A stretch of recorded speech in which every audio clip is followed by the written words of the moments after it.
The Omo River Valley is one of Africa's great intact cultural landscapes, and the indigenous communities that reside there, many of them practice what's known as flood retreat agriculture.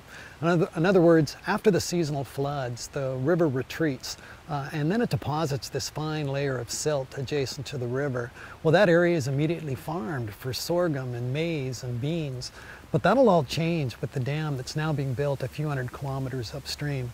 And when the dam is complete, it'll actually hold back water for a couple of years as the reservoir fills. Then it'll release water in a very stable flow. But by doing that, the viability of flood retreat agriculture will disappear, and that'll have a great impact on local indigenous communities. So there is lots of concern, and I think that angst was best expressed by the chief of the Karo people.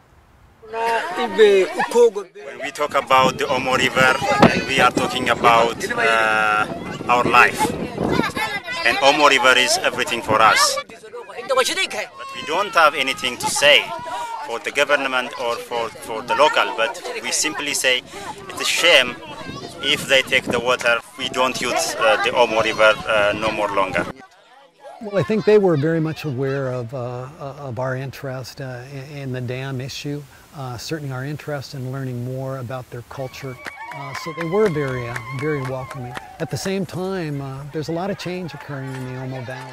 There are concerns about the potential impacts of the dam in terms of potential hunger, in terms of tribal conflict, in terms of displacement, and we have to remember that there is little alternative agricultural land for them to go to. So I think there's a need for a lot more communication and mitigation.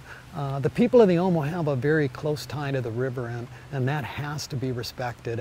I remember on one of my very last days there, I was sitting on the steep hillside and I was watching the children of the Karo jump over this cliff onto this sandy slope and roll down towards the river.